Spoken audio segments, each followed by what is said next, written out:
ఎక్కడ రవ్వంత చిన్న ఇన్సిడెంట్ జరగకుండా ఒక రకంగా ప్రభుత్వం కంటికి రెప్పలాగా ఆయన పాదయాత్ర 3900 కిలోమీటర్ల పాదయాత్రను కూడా పూర్తిగా ఆయనకి రక్షణ కల్పించింది. So how come you blame అండి ఇవాళ చంద్రబాబు నాయుడు గారిని? సెక్యూరిటీ లోపం ఉందని మీరేదో ఉత్తర రాద్ధాంతం చేయడం తప్పితే ఏం లోపం ఉంది అక్కడ చెప్పండి. ఆయన మీద ఏమన్నా ఎవరైనా వచ్చి దాడి చేశారా? వాసుదేవ్ గారు, మీకు ప్యానల్ ఉన్న సభ్యులకి డబుల్ టీవీ యాజమాన్యానికి హృదయపూర్వక నమస్కారం. ప్రజలు కూడా పవన్ కళ్యాణ్ గారి మీద ఏం దాడి జరిగిందని, పవన్ కళ్యాణ్ గారికి నాకు సెక్యూరిటీ ఇవ్వండి, సెక్యూరిటీ పెంచండి, నాకు Z+ కేటగిరీ కావాలని చెప్పి కేంద్ర ప్రభుత్వానికి అర్జించారు.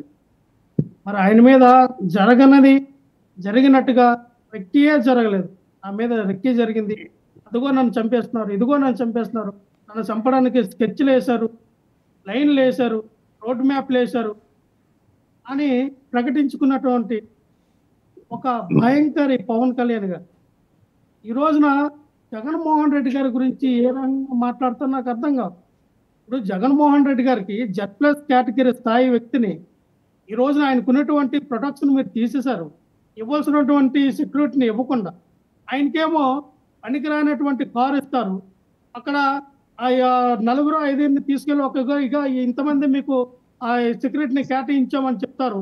గతంలో ఏమో మీకున్నటువంటి పెయిడ్ ఆర్టిస్ట్ ఛానల్లో ఏవైతే ఉన్నాయో మీ కుల సంఘ ఛానల్స్ ఏవైతే ఉన్నాయో వాటన్నిటిలో కూడా జగన్మోహన్ రెడ్డి గారికి 700 నుంచి 800 వరకు సెక్యూరిటీ ఉన్నారు. ఇగో ఇంతమంది ప్రభుత్వం నుంచి ఇంత అవిలేన్స్ వస్తుంది, ప్రభుత్వం నుంచి ఇంత సెక్యూరిటీ అంతా ఇంటి దగ్గర నుంచి ఆయన అడుగున అక్కడికి వెళ్ళి ఒక అడుక్కి 2-3 పోలీసులు ఉన్నారని చెప్పి ప్రసారం చేసినటువంటి ఒక కుల సంఘాలు ఈ రోజున మీకు కనపడలేదా? జగన్మోహన్ రెడ్డి గారు బయటకు వస్తే ఈరోజు మనం చూసాం, వాళ్ళు జనాల సముద్రమా అదేమన్నా ఆకాశంలో పాలపుంత అసలు ఏంటి అనేది ఎవరికి అర్థం కాల రీతిలో, అంటే సముద్రం వాటర్ని కూడా కొలొచ్చండి, సముద్రంలో లోతును కూడా కొలొచ్చండి, ఆకాశంలో ఉన్న పాలపుంతని ఆకాశంలో ఉన్న గ్రహాలను కూడా కొలొచ్చండి, వాటన్నిటికి పరికరాలు ఉన్నాయండి. కానీ జగన్మోహన్ రెడ్డి గారు బయటకు వస్తే వచ్చిన జనాల్ని కొలవడానికి, వచ్చిన జనాలను అంచనా వేయడానికి పరికరాలు ఈ ప్రపంచంలో ఎక్కడా లేవు. అంటే ఆ స్థాయిలో జనాలు వస్తారు, ఆ స్థాయిలో జనాలు ప్రేమని మరి జగన్మోహన్ రెడ్డి గారు చూపిస్తారు. అటువంటి వ్యక్తికి ఆ స్థాయిలో జనాలు వచ్చారా? ఆ స్థాయిలో రౌడీ షీటర్ని గుండాల్ని తీసుకొచ్చారా? స్ట్రైట్ క్వశ్చన్ అండి లక్ష్మణరావు గారు, స్ట్రైట్ క్వశ్చన్ వినండి. ఆ స్థాయిలో జనాలు వచ్చారో ఆ స్థాయిలో గుండాల్ని రౌడీ షీటర్ని తీసుకొచ్చారా మిర్చాడికి? ఆ స్థాయిలో రౌడీల్ని గోండాల్ని తీసుకొచ్చారు. ఎవరు తీసుకొచ్చారు? కూటమి నాయకులు తీసుకొచ్చారు. కూటమి నాయకులు ఆ రౌడీల గోండాలను తీసుకుని వచ్చారు అక్కడ జగన్మోహన్ రెడ్డి గారి మీద దాడి చేయడానికి. అంతే కదా, ప్రొటెక్షన్ ఇవ్వలేదు.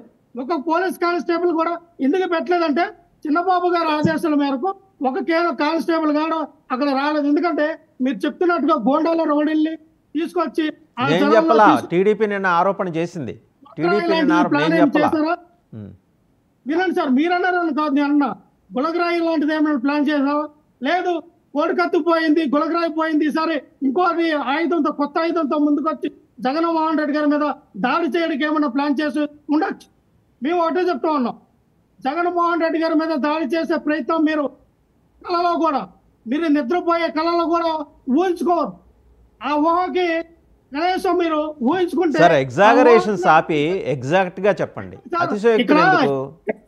ఇలా చేసే తెలుగుదేశం అంటే సార్ వినాలా వాసుదేవ్ గారు, ఎలివేషన్లు అంటే ఇక్కడ ఏ ఉద్దేశం? ఇప్పుడు పాల్గొండ వచ్చారు సార్, నిన్న జగన్మోహన్ రెడ్డి గారు పాల్గొండ వచ్చినప్పుడు సరే అక్కడ మీరు ఎన్నికల కోడ్ ఉంది, ఎన్నికల కోడ్ వల్ల పెట్టలేదు అంటూ ఉన్నారు.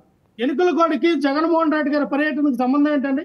జగన్మోహన్ రెడ్డి గారు ఏమైనా మా పార్టీ అభ్యర్థికి, మా పార్టీ తరఫున ఇగో ఈ గ్రాడ్యుయేట్ నిలబడ్డాడు, ఈయనకి ఓట్లు వేయండి, ఈయన్ని గెలిపించండి, ఇగో ఈ పట్టభద్రుడు మావాడే, మా ఈయనకు గెలిపించండి అని అన్నారా? ఆ గుంటూరు నియోజకవర్గంలో అక్కడ పోటీ చేస్తున్నటువంటి కూటమి నాయకుడు అదే నాదెండ్ల మనోహర్ గారికి మరి ఎప్పుడు నాదెండ్ల మనోహర్ గారిని కిందకు తొక్కాలా అని చూస్తున్నటువంటి ఆలపాటి రాజేంద్ర అక్కడ నిలబడ్డాడు. నాకు కాదు కదా ఎన్నికల కోడ్ నిలబడింది.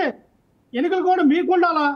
మా అభ్యర్థి అక్కడ ఉన్నాడా, లేకపోతే పాలకొండలో మా అభ్యర్థి నిలబడ్డా, విజయనగరంలో మా అభ్యర్థి నిలబడ్డా? ఒక్క నిమిషం అండి, చంద్రబాబు గారు సెక్యూరిటీ గురించి మాట్లాడిన బయట ఒకసారి చూసి మళ్ళీ మీరే మాట్లాడదు కానీ ఒకసారి చూద్దాం. ఈరోజు ఎమ్మెల్సీ ఎలక్షన్ జరుగుతున్నాయి. అలాంటి ఎమ్మెల్సీ ఎలక్షన్ జరిగేటప్పుడు కోడ్ ఆఫ్ కాండక్ట్ ఉంది, మీరు రావడానికి వీలు లేదు అని స్పష్టంగా చెప్పిన తర్వాత దాన్ని వైలేట్ చేసి వెళ్ళడం, వైలేట్ చేసి వెళ్ళి మార్కెట్ కమిటీలు ఇవన్నీ చేయడం, చేసిన తర్వాత మళ్ళీ పోయి మాకు సెక్యూరిటీ ఇవ్వలేదని కంప్లైంట్ చేయడం. అంటే మీరు చేసే ఇల్లీగల్ యాక్టివిటీస్ కూడా సెక్యూరిటీ ఇవ్వాలంటే కరెక్ట్ కాదు. కేంద్రం రక్షణ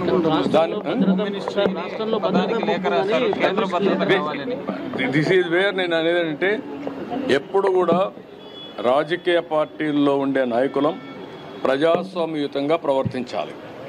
ప్రజాస్వామ్యంగా ప్రవర్తించకుండా హై హ్యాండెడ్గా రౌడీజాలు చేస్తామంటే అది కరెక్ట్ కాదు. ఒకసారి నేను అడుగుతున్న, రాష్ట్రంలో ఉండే ప్రజలందరూ అర్థం చేసుకోవాల్సిన అవసరం ఉంది. ఎన్నికల కమిషన్ చెప్పింది, నేను చెప్పలా. ఎన్నికల కమిషన్ తెలుగుదేశం పార్టీ ఎన్డీఏ కాదు, స్వయం ప్రతిపత్తి కలిగిన వ్యవస్థ. అది అన్ని రాజకీయ పార్టీలను రెగ్యులేట్ చేసే వ్యవస్థ. వాళ్ళ మీద నమ్మకం ఉంటే మీరు పోకుండా అవాయిడ్ చేయాలి. మీరు వెళ్ళినప్పుడు అది ఇల్లీగల్ అవుతుంది. మీరు ఇల్లీగల్ పోలీస్ ప్రొటెక్షన్ ఇవ్వడం చెప్పారు కదా, మీరు వెళ్ళింది ఇల్లీగల్. అక్కడ ఇల్లీగల్ మీరు చేసి ఇల్లీగల్ యాక్టివిటీస్కి కూడా పోలీస్ ప్రొటెక్షన్ ఇవ్వాలా? సీఎం గారు స్ట్రైట్గా అడిగారు మిమ్మల్ని. సార్, చంద్రబాబు నాయుడు గారికి ఏదో వంక దొరకాలి కాబట్టి మాట్లాడుతూ ఉన్నారు. కోడ్ ఆఫ్ కాంటాక్ట్, అక్కడ కోడ్ ఆఫ్ కాంటాక్ట్ ఉంది, కోడ్ ఆఫ్ ఇది ఉందని మాట్లాడుతూ ఉన్నారు. నాకు అర్థం కాదు. నేను మళ్ళీ అదే చెప్తా ఉన్నా. చంద్రబాబు నాయుడు గారికి ఈ ఎలక్షన్ కమిషన్ ద్వారా ఏదో అక్కడ ఎన్నికలు కూడా ఉంది, మీరు అక్కడ జగన్మోహన్ రెడ్డి గారు వెళ్ళొద్దని చెప్పి మేము ఎప్పుడు చెప్పామండి? మేము గుంటూరు మిర్చి ఆటకి వెళ్తూ ఉన్నాం, గుంటూరు మిర్చి ఆటలో అడుగు పెడుతూ ఉన్నాం, రైతుల సమస్యలు తెలుసుకుంటున్నాం, రైతులకు రావాల్సినటువంటి గిట్టుబాటు ధర గురించి జగన్మోహన్ రెడ్డి గారు ప్రశ్నించగలుగుతా ఉన్నారు, ప్రశ్నిస్తారని చెప్పి మేము ముందుగానే సమాచారం ఇచ్చినప్పుడు మీరు అక్కడ అడుగు పెట్టద్దని ఎందుకు మీరు ఎన్నికల కమిషన్ ఎందుకు చెప్పలా? ఇదే పోలీసు వ్యవస్థ ఎందుకు అది కాదు. ఒక్క నిమిషం లక్ష్మణరావు గారు అదేనా పెళ్ళే పేరెంట్ చెప్పడానికి ఒక నిమిషం అండి. సుజాత గారు విజయకిరణ్ గారు ఒక్క నిమిషం. ఇప్పుడు అదేమన్నా పెళ్ళే పేరెంట్ బొట్టు పెట్టి చెప్పడానికి మీకు తెలియదా? అంటే మీరు రాజ్యాంగాన్ని ఫాలో కారా? మీరేమో రాజ్యాంగేతర శక్తి వైసీపీ రాజ్యాంగాన్ని ఫాలో అవుతున్నారా? రాజ్యాంగంలో ఎన్నికల కోడ్ ఉన్నప్పుడు ఒక పార్టీకి సంబంధం లేనప్పుడు, ఆ పార్టీ సభ్యుడు అక్కడ పోటీ చేయలేనప్పుడు, అటు పార్టీ ప్రసారం కానప్పుడు అక్కడ తాలూకు నాయకుడి కానీ అక్కడికి వెళ్ళి ఆ ప్రజా సమస్యల గురించి పోరాటం చేస్తే ఎన్నికలు కూడా అడ్డం వస్తుందా? ఏ రాజ్యాంగం చెప్పిందంటే ప్రజా సమస్యల పైన ఎవరు చెప్పారంటే? చంద్రబాబు నాయుడు గారు రాసినటువంటి రెడ్ బుక్ రాజ్యాంగం చెప్పిందా? నారా లోకేష్ చూపించినటువంటి రెడ్ బుక్ రాజ్యాంగం చెప్పిందా? మీకు బాధ్యత లేదా? వాళ్ళు వీళ్ళు చెప్పారని కాదు, మేము ఇలా వెళ్తున్నామని ఎలక్షన్ కమిషన్కి ఒక రిప్రజెంటేషన్ ఇస్తానికి మీకేం మీ సొమ్మేం పోయింది? ఇవ్వచ్చు కదా. ఒక నిమిషం వాసుదేవన్ గారు, మేము ప్రజా సమస్యలు తెలుసుకోవడానికి ప్రజల కోసం వెళ్ళినప్పుడు, అక్కడ మా అభ్యర్థి పోటీ చేయలేనప్పుడు, ఎన్నికలు కూడా మాకు వర్తించలేనప్పుడు అక్కడికి వెళ్ళి మేము వెళ్ళినప్పుడు మా మీద మీరు సుమారుగా కేసులు పెడితే పెట్టండి. ఇల్లాజికల్ గాను ఇర్రేషనల్ గాను మాట్లాడకండి. మీకు సంబంధం లేదని అలా అంటారు. మీ ఒక పార్టీకి మీరు అధ్యక్షులు, మీరు ఎలక్షన్ కమిషన్కి అయ్యా మేము రైతు సమస్యలు తెలుసుకోవడానికి మిర్చియాడి వెళ్తున్నాం, మీరు దయచేసి మాకు అనుమతి ఇవ్వండి రాయటానికి మీకు ఏమైనా భేషజమా ఎలక్షన్ కమిషన్ని? ఎవరికి ఏ భేషజం ఎటువంటిది ఏం లేదు సార్. మేము పార్టీకి వినాలి. మేము రైతులకు ఇచ్చిన మాట ప్రకారం మేము మిర్చియాటికి వెళ్ళాము, అక్కడ రైతుల సమస్యలు తెలుసుకున్నాము, గవర్నమెంట్ ఇవ్వాల్సినటువంటి ఏదైతే గిట్టుబాటు ధర గురించి మేము ప్రశ్నించాము. వాళ్ళు దానిపైన మేము వెళ్ళిన తర్వాత కదా కేంద్ర ప్రభుత్వానికి మీరు లేఖ రాసింది. మేము వెళ్ళిన తర్వాత కదా చంద్రబాబు నాయుడు గారు 2 లేఖలు రాశారన్నారు. మీరు రాయవలసింది లేఖలు కాదండి, మీరు రాయవలసింది ప్రేమ లేఖలు కాదండి. ప్రేమ లేఖలు ఎందుకు రాస్తారో నాకు అర్థం కావట్లా. కూటమిలో అంతర్భాగం, మీరు కూటమిలో ఒక భాగం. మీరు లేకపోతే కూటమి లేదు, మీరు లేకపోతే ఆ మోడీ గారు ప్రధానమంత్రి అవరని మీరు గొప్పలు చెప్పుకుంటారే. ఇగో నన్ను మించిన లీడర్ లేడు సౌత్ ఇండియాలో, నేనే టాప్ లీడర్ పవన్ కళ్యాణ్ గారు, ఇగో ఇది నా పొజిషన్ చెప్పుకున్నారే. అయ్యా, అక్కడ రైతులు గిట్టుబాటు ధరలాక మిర్చి రైతులు ఆ వెలవలు పుచ్చుకుంటే, గతంలో మీరు కౌలు రైతులకి 2000 మందికి ఇస్తామని చెప్పి 200 మందికి ఇచ్చి 18 మందికి ఎగ్గొట్టి మీ ప్రసారం చేసుకుని ఎలక్షన్ లో లబ్ధి పొందినటువంటి వ్యక్తి ఈ రోజున అక్కడ కౌలు రైతులు, అక్కడ ఉన్నటువంటి మిర్చి అట్లా ఉన్న రైతులకు మీరు డబ్బులు ఇవ్వలేరండి పవన్ కళ్యాణ్ గారు. మీ జోబులో డబ్బులు ఇవ్వద్దండి, ప్రజల డబ్బులు, రైతుల డబ్బులు, ప్రజలు కట్టిన ట్యాక్స్ డబ్బులు ఇవ్వాలి కదా. ఎంఎస్పీ ఎవరు ప్రకటిస్తారండి? గవర్నమెంట్, స్టేట్ గవర్నమెంట్ ఎంఎస్పీ ప్రకటిస్తుందా? సెంట్రల్ గవర్నమెంట్ ఎంఎస్పీ ప్రకటిస్తుందా? మీరేం పీకారండి మార్క్ఫెడ్? మీ ఆధ్వర్యంలో మార్క్ఫెడ్ ద్వారా మీరు చేసింది ఏంటండి? వాళ్ళు మా ఏం లేదు. ఆధ్వర్యంలో మీరు చెప్తాను సార్ వినా మార్క్ ఫెడ్ ద్వారా మా మీరు ఏం ఆధ్వర్యంలో- చేశారు? Mark fed needs to support the cause of farmers. తెలీదా ఆ పాత్ర ఆ చిన్న సార్, ఫార్ములా మీకు మా తెలీదా? ఆధ్వర్యంలో వినండి సార్ వాసుదేవన్ గారు, మా ఆధ్వర్యంలో 2019 నుంచి 2020 వరకు కూడా 30 కోట్ల 4 లక్షల రూపాయలు మేము మరి పంటల రుణం కింద ఇవ్వడం జరిగింది.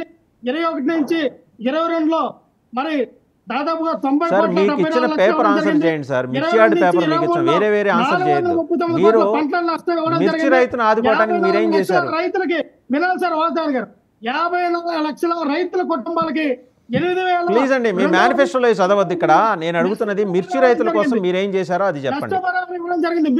మిర్చి రైతులుగా చెప్తాను సార్, మిర్చి రైతులకి ఇంక్లూడింగ్ ఇవంతా కూడా 7,773 మరి కోట్లు. ఎంతసేపు మాట్లాడినా ఆయన అబద్ధాలు మాట్లాడుతూనే ఉంటాడు మీడియా సాక్షిగా. ఇవి పండించినటువంటి రైతులందరూ కూడా 7,773 కోట్ల రూపాయలు మేము ఇవ్వడం జరిగింది. రైట్, మస్తాన్ గారు మాట్లాడతారు. రైట్, మస్తాన్ గారు.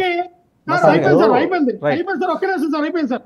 ఒక ఎకరాకి 1,50,000 నుంచి 2 లక్షల వరకు పెట్టుబడి పెట్టుకున్నటువంటి రైతులకి 20 క్వింటాలు దిగుబడి రావాల్సిన రైతులకి 1,00,000 నుంచి 2 లక్షల రూపాయలు సున్నా వడ్డీకి రుణాలు ఇచ్చాం సార్ మేము. రైట్ అండి, రైట్. ఈ తర్వాత మాట్లాడుకుందాం.